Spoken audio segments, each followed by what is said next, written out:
a essência e a aparência das gerações. Vocês notaram o irmão Kodak ali, não?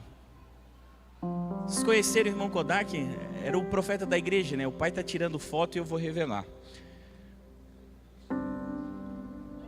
Alguns vão entender, outros não vão entender, pastor Amanda. Alguns entendem, outros não entendem. Alguns vai demorando, Gui, para entender.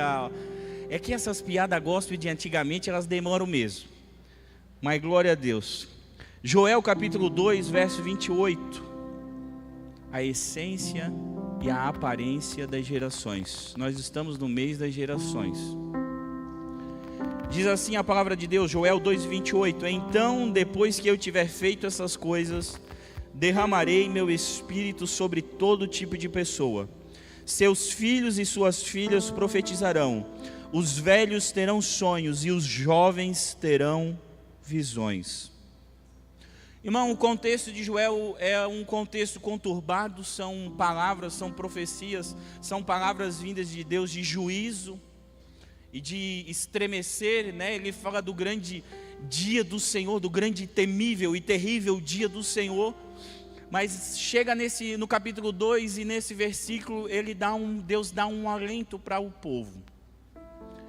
No dia de Pentecostes, quando o apóstolo Pedro vai e se coloca à frente para falar a respeito daquilo que estava acontecendo no dia de Pentecostes, ele usa exatamente esse capítulo, esse versículo, para explicar aquilo que estava acontecendo. Olha, irmãos, vocês estão vendo aqui, estão pensando que eles estão bêbados ou qualquer coisa desse tipo, sendo agora às 9 da manhã, mas eles não, eles estão orando, estão cheios do Espírito, e tudo que está acontecendo aqui é aquilo que o profeta Joel profetizou. Mas eu não quero falar do dia de Pentecostes, eu quero falar que, obviamente, esse verso, essa profecia começou o seu cumprimento no dia de Pentecostes, e ele está em voga até o dia de hoje, e aumentando, e para chegar na plenitude até o dia do Senhor, como diz Joel. Mas o que eu quero fixar aqui nessa palavra para você é a respeito dos jovens e dos velhos. Até para explicar um pouquinho para você, essa palavra eu vou contextualizar ela com a igreja como um todo, a nossa igreja especificamente como um todo, a igreja do Senhor. Mas existem muitas aplicações dessas verdades que servem para a igreja, mas também servem para a sua vida. Então, devagarinho eu vou falando sobre a igreja e tentando também aplicar um pouquinho à sua vida. Aqui o profeta, Deus faz uma separação entre jovens e velhos. Sabe, biblicamente falando, vamos tentar olhar para a Bíblia para a gente achar algum tipo de objetividade, né? Porque, como diz o pastor Ged, né? Às vezes o cara tem 40 anos, tem 50 anos, tem 60 anos, e aí ele diz, não, mas eu sou jovem, mas eu tenho espírito jovem. E aí sempre fica aquela bagunça do que é jovem e do que não é jovem. O Moisés, quando ele escreve o Salmo 90, eu acho, deveria ter conferido, me esqueci. Ele fala que os nossos dias, eles vão mais ou menos até 80 e 90 anos, e depois disso é tudo enfado e canseira. Então, mais ou menos, ele limita a vida do homem ali, no 80 anos. Vamos colocar o 80 anos. E Deus aqui nessa passagem, ele está fazendo uma dicotomia. Ou você é jovem ou você é velho. Não dá para ser um jovem velho, já diria o Chaves, né? Se você é jovem ainda, tudo vem da Bíblia, né, irmão? A palavra de Deus, ela tem tudo, irmão. Já dizia Lutero, toda uma verdade é uma verdade de Deus. Até me perdi, me lembrei do Chaves e me perdi da palavra. Então 80. Então digamos que se a gente dividisse esses 80 anos, daria 40. Então digamos que até 40 anos, você poderia de alguma maneira se denominar jovem. Nem que seja jovem no espírito. Mas a partir do 40, irmão, você é velho. A metade da igreja está triste, e a metade que está ali no 39, no 38 está feliz. Mas calma aí que essa felicidade não vai tão longe. Jesus, quando ele escolheu os apóstolos, às vezes a gente pensa assim que os apóstolos, que o Pedro, o Tiago, o João, o Mateus, o Tadeu, o Judas, eles tinham assim 30, 40 anos, mas eles não tinham, até porque Jesus tinha 30 anos, e a probabilidade alta de, excetuando o apóstolo Pedro, eles terem todos abaixo de 21 anos. Por que isso? Porque um dia eles estavam reunidos, e os cobradores do imposto do templo foram cobrar eles. E quando eles foram cobrar eles, só podia cobrar quem era acima de 21 anos. Quem era abaixo de 21 anos era isento dessa cobrança. E só quem foi cobrado foi Pedro, porque Jesus disse assim: Pedro, vai lá, pesca um peixe, pega a moeda e paga o imposto para ti e para mim. Então, e outros contextos também que nos explicam que a maioria dos discípulos, dos apóstolos, tinham abaixo de 21 anos. 21 anos era o tempo de ir para a guerra, abaixo de 21 anos não tinha. E quando que virava um adulto que poderia ser chamado de jovem? 13 anos. Então, assim, não quero determinar nada, mas se a gente fosse achar aquilo que é a juventude ideal da cultura hebraica, nós estaríamos mais ou menos entre 13 anos e 21 anos. Eu fiz uma matemática aqui para a gente alargar até o 40. Então eu já fui assim, já te abençoei, né? Até para me incluir entre os jovens, né? Porque ainda estou entre os jovens. Mas o apóstolo, não é eu, irmão, olha só, não sou eu. É a Bíblia que está dizendo que os velhos vão ter sonhos. E os jovens vão ter visões. E é a Bíblia que está chamando alguém de velho, não sou eu, tá? Então eu vou continuar chamando, até porque, irmão, ser velho é bom. Não deixa ninguém te dizer que ser velho é ruim. Ser velho é coisa boa. É experiência aí, ó. Deus está, olha aí, ó. Deus está confirmando. Deus está trazendo à tona aí, deu a confirmação da palavra. Jovens e velhos. E está dizendo que os velhos vão ter sonhos e os jovens vão ter visões. Quando a gente para pensar naturalmente e racionalmente, né, se você pensar intuitivamente na sua mente, você vai dizer assim, mas espera aí, uma pessoa experimentada que já viveu bastante, ela consegue olhar para as coisas de uma maneira com muito mais discernimento, a gente pensa. Porque naturalmente falando, quem já teve algumas experiências vai conseguir discernir novas experiências e supostamente teria uma melhor visão das coisas. Então, intuitivamente, esse verso ele é contra-intuitivo. Por quê? Porque ele está dizendo, na verdade, que os velhos vão ter sonhos. Aí você pensa, mas já é velho, vou sonhar na velhice? Eu tenho que sonhar, na verdade, quando eu sou novo, que daí eu tenho tempo de cumprir. Então, racionalmente, a gente entra nesse lugar. Se eu sou velho, eu não deveria sonhar. Se eu sou velho, eu deveria ter visão, porque agora eu já acumulei experiências que vão dar um discernimento melhor. Mas se eu sou jovem, eu deveria sonhar, porque eu vou ter tempo para cumprir o sonho que eu tive. Mas não é isso que a Bíblia está falando. Não é isso. Na verdade, até parece que a Bíblia está usando a questão mais física, natural do corpo. Por quê? Porque quando você é velho, é o momento exato de que você tem mais sonhos. Porque você já viveu, já acumulou muitas experiências e essas experiências voltam a ser revividas na sua mente. Então você toma um magnésio, igual o pastor Rob está tomando, que daí você dorme bem tranquilo. Magnésio é coisa de velho, tá, irmão? Eu já tomo também, tá? Eu já estou tomando magnésiozinho para dormir tranquilo. E aí a mente começa a se encher de sonho. Por quê? Porque são os acúmulos das suas experiências. Dependendo do tanto de feijão que tu come, né? Aí vai ser o sonho que tu vai ter. Então, na medida em que a gente vai envelhecendo, nós vamos tendo mais sonhos. Mas a visão está com o jovem. Por quê? Excetuando aqueles que têm um problema de genética, o jovem tem uma visão, naturalmente falando, muito mais aguçada. O velho, né? Daqui a pouco é catarata, daqui a pouco é aquela coisa arada toda no olho, tem que raspar, tem que operar, tem que fazer isso, tem que fazer aquilo, tem que botar aquele óculos bifocal, aí fica com o óculos assim, ó. Aí ele está lendo a Bíblia, está lendo assim, aí ele está te olhando assim, ó. O pescoço até alonga, porque ele faz um monte de movimento com o pescoço. Até parece desconfiado, ele está no celular, ele está assim, ó. Fica até fazendo um bico que ele não está enxergando, não sei o que a boca tem a ver com isso. Os velhos, eu estou fazendo essas coisas para os velhos se revelar, irmão. Não, é verdade. Eu estou pensando que eu sou jovem, estou querendo botar roupa de jovem, mas não dá. Não adianta. Então os jovens, eles têm a visão. Porque naturalmente falando, o olho deles e a presença deles e aonde eles nasceram, e no momento que eles nasceram, eles têm mais clareza a respeito daquilo que eles estão vivendo. Os sonhos, irmão, eles dizem a respeito do passado que você acumulou. A visão diz respeito ao futuro que ainda ninguém viveu. Então a visão diz respeito do presente para frente, o sonho diz respeito do presente para trás. Mas vamos lá. Vamos progredir. Então a primeira coisa, jovens, eles têm a visão da aparência. Então nós vamos fazer uma contraposição entre a aparência e a essência, entre a estética e a genética, entre o conteúdo e a forma. Sabe quando você discute com a sua mulher? Isso é para os homens. Quando você discute com a sua mulher, você está certo. Você está certo racionalmente, biblicamente, teologicamente. Você está certo em todos os negócios, mas você aumentou o tom da sua voz. Você mudou a forma, você foi grosseiro.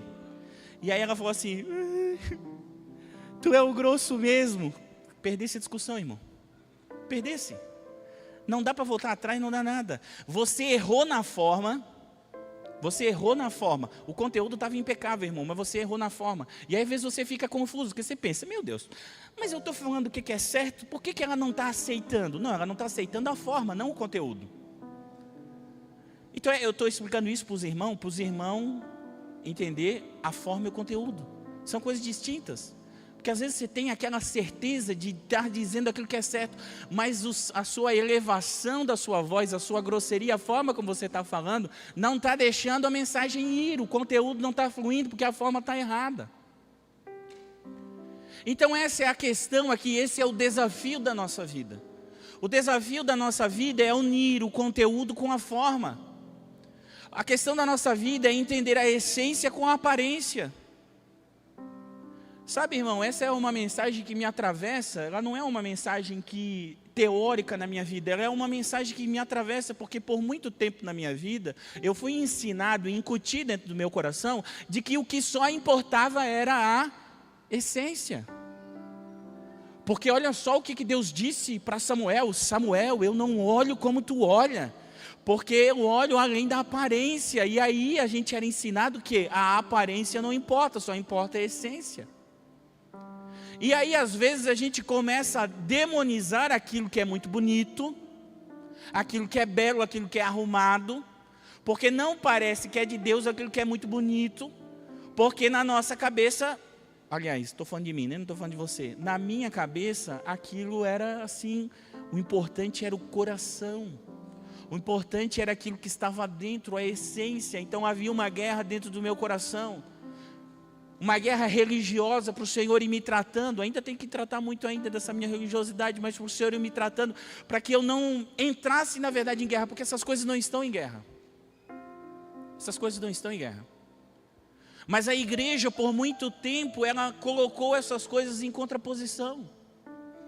E por muito tempo ser crente era ser assim, às vezes até meio desleixado. Era ser meio assim, tem que cuidar com as palavras que eu uso aqui. Mas era ser meio relaxado com as coisas. Não era pensar e cuidar da aparência, porque se fosse muito bonito, seria o quê? Vaidoso. Por muito tempo, Eclesiastes, a palavra vaidade, que na verdade é vapor, não é a vaidade da aparência, né? A vaidade da futilidade, daquilo que é fútil, não é aquilo que é aparente. Mas eu me lembro assim que qualquer coisa que a gente fazia, se fosse muito bonita, alguém chegava para nós e falava o quê? Ô irmão, cuidado, porque tudo é vaidade. Se você se arrumasse um pouquinho melhor e tivesse mais apresentável, existia um abençoado de Deus que chegaria para você e diria, tudo é vaidade, irmão. Fala assim, não, então eu tenho que andar igual mendigo. E aquilo incutiu no coração da igreja do Senhor. E a igreja por muito tempo, ela foi aceitando isso e foi virando coitada, e foi virando assim, não irmão, tem que sofrer, tem que estar por baixo, tem que ser capacho, tem que ser tapete de todo mundo, tem que andar igual mulambo mesmo, porque o que importa é a essência que tu tem.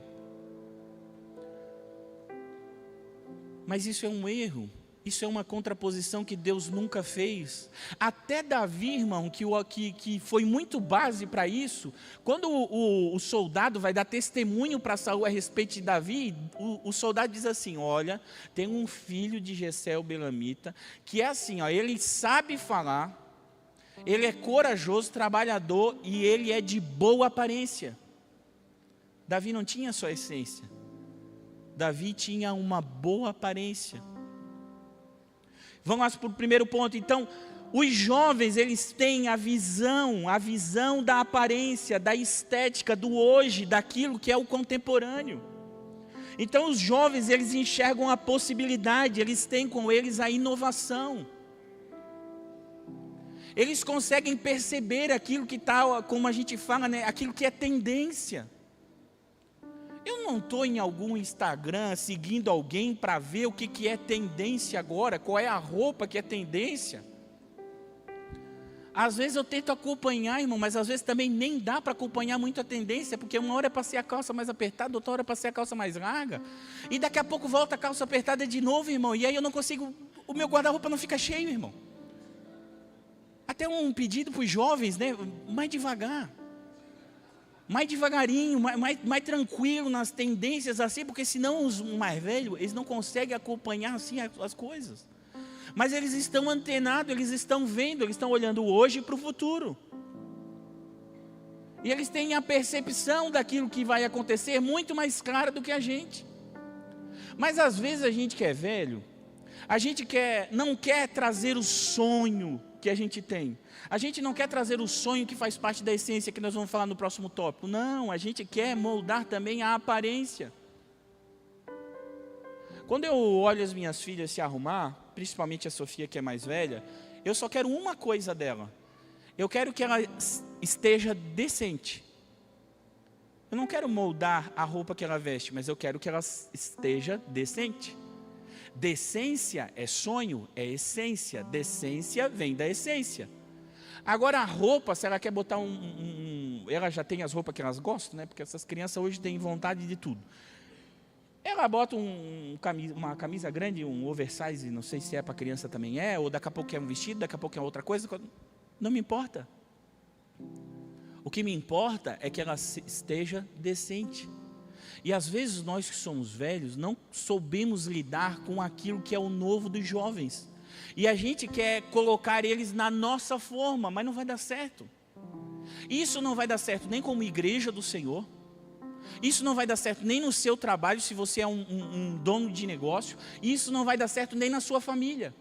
Porque você está querendo forçar a sua visão e não o seu sonho.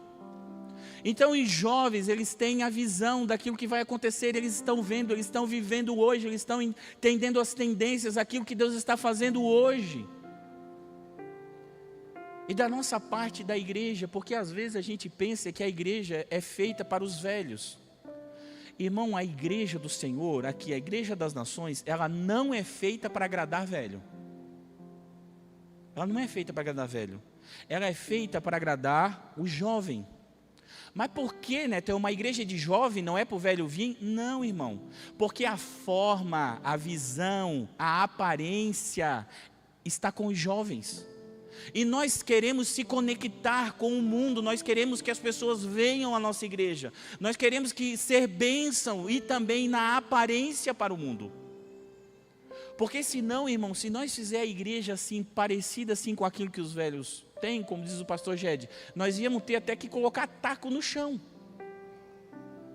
Nós ia colocar taco no chão aqui, ia ter banco, não ia ter cadeira. Para quê? Para agradar o que? A coisa de antigamente, aquilo que nós gostávamos. Até falar uma coisa para você que às vezes a gente não compreende. O teu gosto musical, ele é formado mais ou menos até os 13 anos. Então até os 13 anos, tudo que você ouviu foi o que formou o seu gosto musical. Quem tem 40 a mais, ou está chegando pertinho do 40 a mais, quem era sucesso lá para baixo de 2000? Zezé de Camargo e Luciano, sertanejo.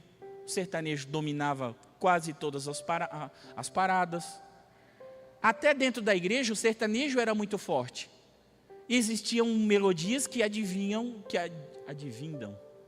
do sertanejo. Aí hoje a gente vem na igreja, e eu já estou 7 anos aqui, nunca cantaram um sertanejinho na igreja. Nunca cantaram um Tony Tito. O Ramonzinho conhece Tony Tito. Mas não é para cantar, irmão. Porque a igreja não está pensando no neto, nos gostos que o neto adquiriu lá na infância, na adolescência dele. Por quê? Porque está vindo gerações novas e a forma agora não é a minha forma, a forma é da nova geração. A igreja precisa avançar e ela precisa se contextualizar com o dia de hoje, não com o dia de ontem. A igreja, irmão, ela foi influenciada pela cultura da época. Veja, mais ou menos o avivamento no Brasil começou lá em 1911, com a mãe do meu coração, a Assembleia de Deus. Mas em 1911, como que as pessoas se vestiam? Lembra? Te lembra do cravo e da rosa? Como é que se vestia? Como é que o Petrúquio se vestia?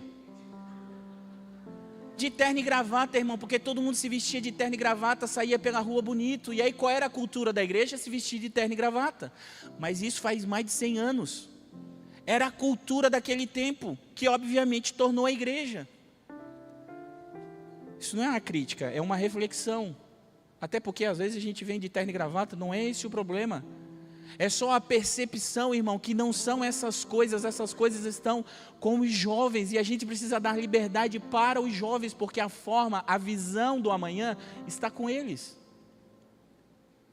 E o que sobra para os velhos, Neto? Poxa, eu não posso dar nenhum pitaquinho, não posso nem dizer que eu acho que a cor da igreja deveria ser tal, que deveria colocar a luz de uma outra cor, deveria fazer isso. Irmão, para que tu quer dar pitaco, irmão? Por que essa necessidade de a gente querer que a igreja sirva a nós, em vez de nós servirmos a igreja? Irmão, eu quero que as minhas filhas, eu não quero dar pitaco na vida delas, irmão.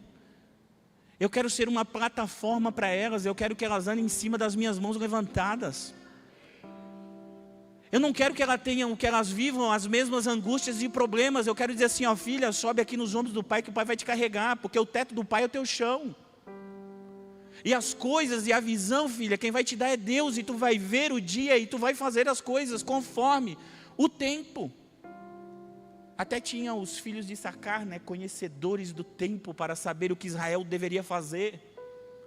Provavelmente eram jovens, filhos, que tinham a visão espiritual do que o tempo necessitava. Ah, Neto, mas é só visão, então é só os jovens, Neto? Não, visão sem fundamento é entusiasmo vazio. Se os jovens só tiverem a visão, mas não consultarem os sonhos dos velhos, gente, vai virar rebeldia. Às vezes o jovem tem aquele quesinho de rebeldia, né? Porque ele acredita, às vezes, que a visão dele é especial. Às vezes ele se acredita especial só porque ele carrega consigo a visão do tempo presente, a visão daquilo que vai acontecer no futuro. E aí ele se esquece de consultar os sonhos, aquilo que já foi sonhado, a essência do evangelho da igreja do Senhor. Então os velhos são os sonhos da essência. O profeta está dizendo, seus velhos terão sonhos. Os velhos carregam a profundidade, o discernimento entre aquilo que é essencial e passageiro. Que até agora parecia assim que eu estava batendo nos velhos, né? Não, irmão, a gente carrega aquilo que é essencial, por causa do tempo, da perseverança. Irmão, na igreja, tu que é velho, sabe o que tu tem que fazer? Tem que ensinar sobre oração, sobre jejum, sobre Bíblia. É isso, essa é a nossa mensagem, essa é a nossa essência. Não é como deve ser a cor da camiseta dos voluntários, não é de que cor que vai ser pintada a parede da igreja, porque se amanhã pintar de branco de novo, e o pastor Elton está esperando esse dia, quando for pintado de branco, e fazer um rasgo ali, colocar vitrais, e se tiver que ser, vai ser, irmão, porque vai ser a forma do tempo necessário para aquilo que está acontecendo. Mas o que vai importar para mim que sou velho, para você que é velho, é que nós sejamos cheios do Espírito Santo. É que a parede branca também glorifique ao Senhor, assim como essa parede que nem preta é cinza. Porque não me importa a cor da parede, importa é quão cheio do Espírito Santo você é. Mas para quem está lá fora, irmão, importa a cor da parede. E eu quero que aquele que está lá fora seja alcançado pelo Evangelho. Porque se nós fizermos uma igreja só de velho e só daquilo que o velho acha, nós vamos fazer culto só para nós. E nós precisamos alcançar o perdido. Eu vim a essa casa com o propósito de Deus.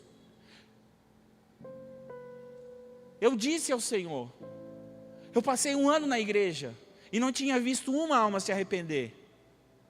E eu disse para o Senhor, Senhor, eu estou há 1 ano aqui, tem alguma coisa errada comigo na minha congregação? Se tem alguma coisa errada comigo, eu não estou fazendo alguma coisa. Eu preciso aprender, porque 1 ano e alguém não aceitou Jesus, e aquilo foi uma flecha no meu coração.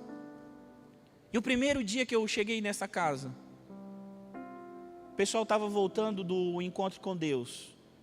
E ali eu ouvi um monte de testemunho de pessoas sendo transformadas, encontrando Jesus. Aquilo ali foi Deus dizendo assim, é aqui, filho. É aqui. São almas. É o teu sonho, mas é a forma de outro. É aquilo que tu está sonhando, é o Evangelho, é o poder de Deus, é a presença do Espírito Santo. É a palavra, é a Bíblia, mas precisa o quê? Precisa da aparência, da estética.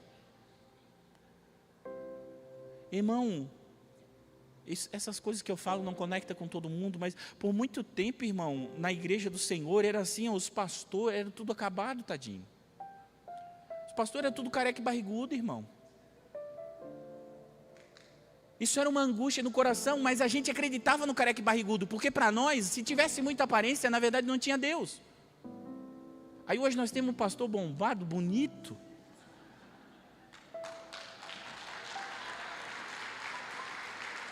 Glória a Deus. Tu olha ele é forte, ele anda na moda. Eu não consigo acompanhar, irmão. Já falei para ele, calma. Quando eu penso que é uma roupa que é na moda, ele já está em outra, daí não acompanho. E às vezes isso é um confronto para nós. Quando as coisas têm uma boa aparência, às vezes nós somos confrontados na nossa mediocridade. E às vezes a gente esvazia de espiritualidade aquilo que é bonito. Porque é uma forma da gente defender, é uma forma da gente se defender. Se é bonito, não pode ser espiritual. Até falar uma coisa para você, né, irmão? Não existe gente feia, né? Você sabe disso, né? Existe gente mal arrumada, tu sabe, né? Não existe feio. Na verdade aqui não tem ninguém feio, aqui só tem gente bonita. Eu vou num lugar para ter gente bonita.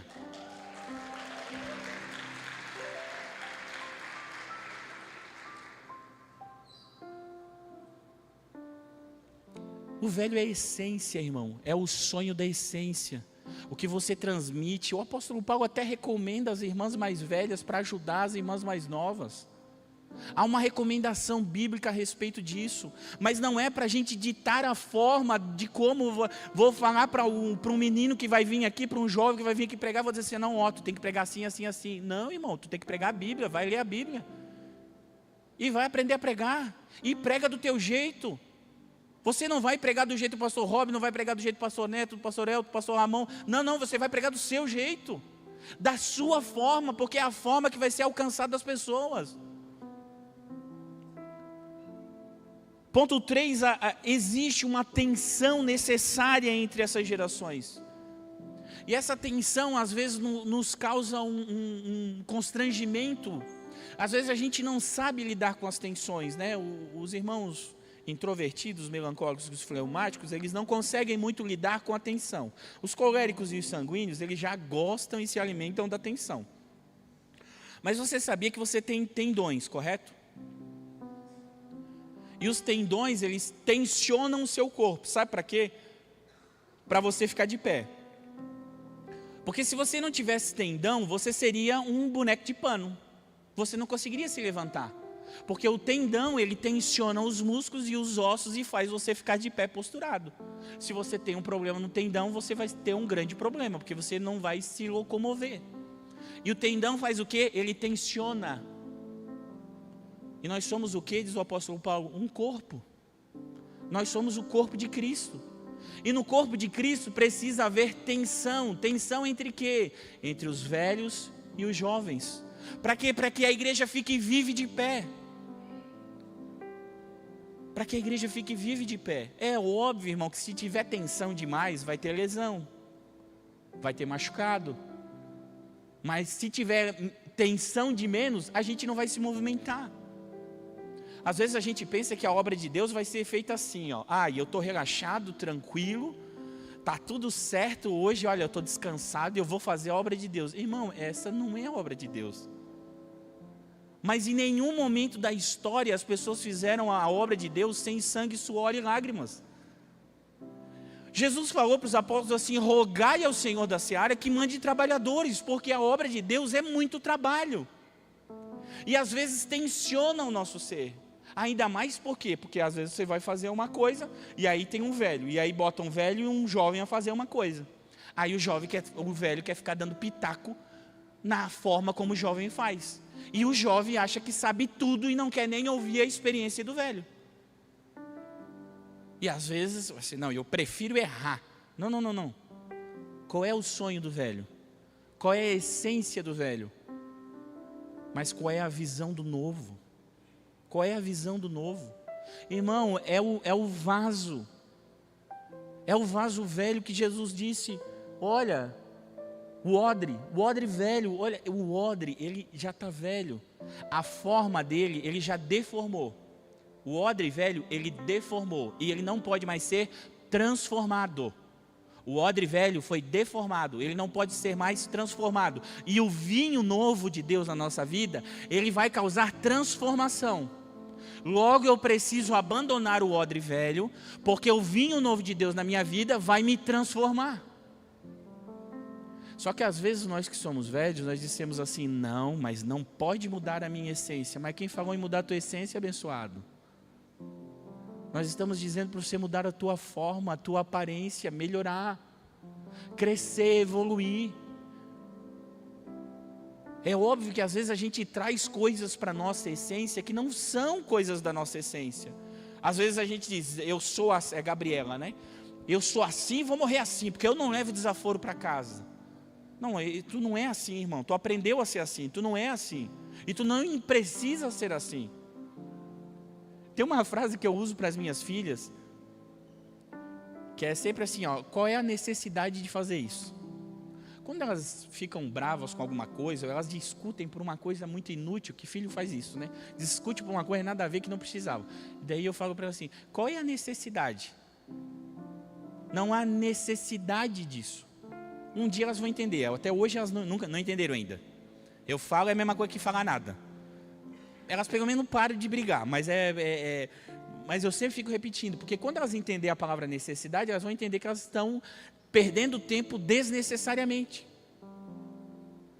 Então o Senhor, Ele quer transformar a nossa vida, transformar o nosso coração. Só que a gente tem que ver a tensão entre aquilo que é o novo, aquilo que é o jovem, a visão, e aquilo que é o velho, é a essência. Porque obviamente eu não posso perder a essência daquilo que Deus me deu, do sonho que Deus me deu. Mas eu preciso crer e acreditar que às vezes aquilo de Deus que não aconteceu na minha vida, é porque eu não entendi a forma ainda. Tem muita coisa na nossa vida que a gente está buscando resposta ainda de Deus para saber se é ou não de Deus, mas na verdade é de Deus. É porque mudou a forma e a gente não consegue se localizar. Muitas coisas no passado, como igreja, a gente fazia de um jeito e hoje faz de outra forma. E às vezes a pessoa pensa: não, mas olha só, agora deveria ser assim. Não, meu irmão, mudou a forma. Atualiza o teu Windows, teu iOS aí. Hoje todo mundo é Apple, né? Não é mais Android. Atualiza. Apesar que a última atualização está um nojo, mas tá. Jesus quer mudar a tua forma, porque Jesus quer te transformar. E às vezes você está esperando que a igreja, você quer o modelo antigo da igreja, o velho, e você quer assim, mas já está deformado. O odre não serve mais, já está deformado. Ele não vai suportar o vinho novo, e Deus quer derramar vinho novo na igreja do Senhor, mas na tua vida também, nos teus negócios. Só que você vai ter que vencer o medo da tensão. Você vai ter que perceber que sem as duas coisas juntas, complementares, mas que às vezes vão se tensionar, que às vezes vão ter uma aparente divergência, mas essa aparente divergência é boa. Para quê? Para que se produza aquilo que se deve produzir. Ponto 4, todos profetizam. Veja, quando a essência e a aparência se encontram, seus filhos e filhas profetizarão. Quando a igreja do Senhor, irmão, ela une velhos e novos, velhos e jovens, quando ela consegue trazer unidade para isso, o que Deus derrama sobre nós? Derrama profecia. Quando nós estamos em unidade, quando a gente não é a igreja de antigamente e a igreja do hoje, não, nós somos uma igreja única. Quando a gente traz a percepção dessa unidade, o Senhor começa a derramar a sua profecia, que é o quê? Que é a revelação daquilo que é eterno, não daquilo que é futuro. O futuro, irmão, os jovens já estão vendo, nós precisamos de uma revelação daquilo que é eterno, daquilo que é o céu dizendo que nós somos. Às vezes a gente encara a profecia como se a gente fosse vidente. A profecia não é uma visão do futuro, é uma revelação daquilo que é eterno, da verdade de Deus sobre a nossa vida. E na medida em que nós vamos conseguindo ajustar essas coisas na igreja do Senhor, na nossa vida, vai vindo o quê? Deus vai revelando aquilo que é eterno. Na medida em que seus sonhos vão se alinhando com a sua visão, que a sua essência vai se alinhando com a sua aparência. Irmão, eu comecei a cuidar da minha saúde devagarinho. Estou em contato com profissionais, ainda não chegou nos profissionais ainda. Mas eu comecei a perceber que quanto mais eu cuido da minha saúde, mais crente eu fico. Quanto mais eu cuido do meu corpo, mais espiritual eu fico. E eu vou percebendo, às vezes eu estou lá na academia fazendo uma prancha e eu estou me lembrando do apóstolo Paulo dizendo, eu esmurro o meu corpo. Ô Juliano, saudade. Eu esmurro o meu corpo. E o Senhor está me dizendo, vai cuidando da saúde, e que a espiritualidade vai crescendo. Porque não é uma contraposição. Porque eu preciso ter saúde para enfrentar o dia de hoje. Mas eu preciso cuidar da minha espiritualidade, sim, mas a minha espiritualidade é a minha essência. Eu preciso continuar, mas eu tenho que ver as novas formas de Deus trabalhar. Não coloque essas coisas como contraposição na sua vida. Não coloque essas coisas como contraposição na igreja do Senhor. Eu vou repetir, a igreja do Senhor, ela precisa agradar aos olhos dos jovens. Mas a essência precisa transformar todo mundo. E isso nós precisamos casar em quê? Em unidade. Irmão, às vezes nós temos um movimento, e às vezes acontece um movimento na igreja, um movimento espiritual, um movimento de profecia, mas às vezes são movimentos pontuais. Às vezes vem alguém de fora e tem um dom específico de profecia e de fluir nisso daqui, e a gente às vezes experimenta, e eu vejo vários irmãos que Deus está usando, mas por que não é recorrente? Porque a profecia precisa da unidade da igreja. A revelação daquilo que é eterno, a igreja só recebe a revelação daquilo que é eterno quando ela está unida na sua visão e nos seus sonhos. Porque senão, irmão, tu está querendo ir para o norte, ou tu está querendo ir para o sul, e tu está querendo que Deus fale alguma coisa para nós? Então a compreensão do dia de hoje, do tempo de hoje para a igreja do Senhor, a compreensão das gerações, e que elas não são contrapostas, mas elas são complementares, é muito importante para que a gente experimente, irmão, a manifestação do céu na nossa igreja. Não estou falando das outras igrejas, estou falando na igreja das nações. O seu coração tem que estar limpo. Até porque, irmão, existe um espírito de contrariedade às vezes, que o pastor está pregando e você está julgando a pregação e está dizendo, não, mas não é assim, no meu tempo não era assim. Irmão, não é mais o teu tempo, não é mais o meu tempo, é o tempo dos jovens, é o tempo de hoje, mudou, os tempos e as estações mudaram. E nós precisamos discernir os tempos, porque senão, irmão, a gente vira um impedimento ao agir de Deus na igreja. Eu sempre falo para o Espírito Santo, não deixe eu ser um atrapalho na tua casa, para que o mover de Deus aconteça no nosso meio. Porque afinal, irmão, o que a gente sonha é ser cheio do Espírito Santo. O que nós estamos fazendo aqui, irmão, é para nós pegar fogo. É para nós termos uma compreensão, para a gente sair aí no mundo e qualquer pessoa que se relacionar com a gente, sentir uma coisa que nunca sentiu só por estar perto da gente. Essa é a essência, irmão. mas nós vamos ter que ter a aparência, nós vamos ter que saber conectar com as pessoas, nós vamos ter que ver quais são as palavras que precisam ser usadas, como elas precisam ser usadas no tempo de hoje. E por último, irmão, então, quando a essência e a aparência se encontram, há a profecia. E por último, a igreja é onde as gerações revelam a plenitude de Deus. A igreja que Deus deseja não é só de jovens dinâmicos, nem só de velhos experientes. Fique de pé. A igreja que Deus deseja não é só de jovens dinâmicos, mas também não é só de velhos experientes. Cuidado, irmão, ao culpar a geração de agora por qualquer problema, porque no final essa culpa vai voltar para nós. Às vezes a gente tem uma mania, né, de julgar a geração agora que nasceu de 2000 para frente, né? A gente julga essa geração e tal, mas quem que fez essa geração?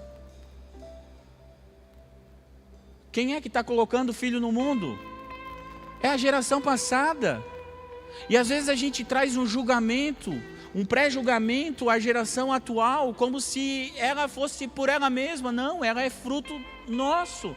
E se tem alguma coisa errada nessa geração atual, nós somos os responsáveis por transmitir os sonhos, a essência que eles precisam ter.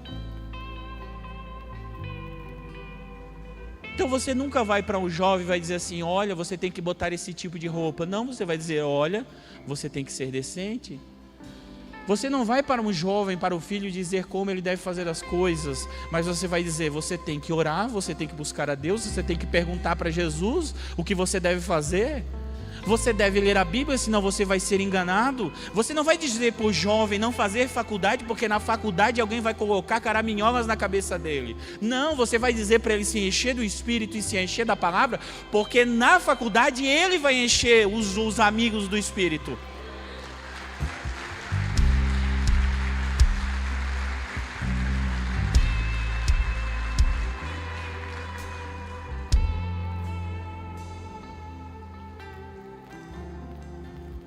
Nós precisamos profetizar, irmão. Nós precisamos do agir de Deus.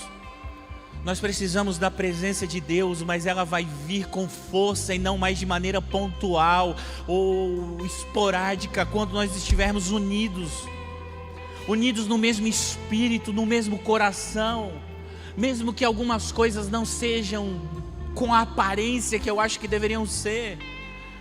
Mas o que importa, irmão, é nós estarmos unidos e alinhados, de coração aberto para o novo de Deus.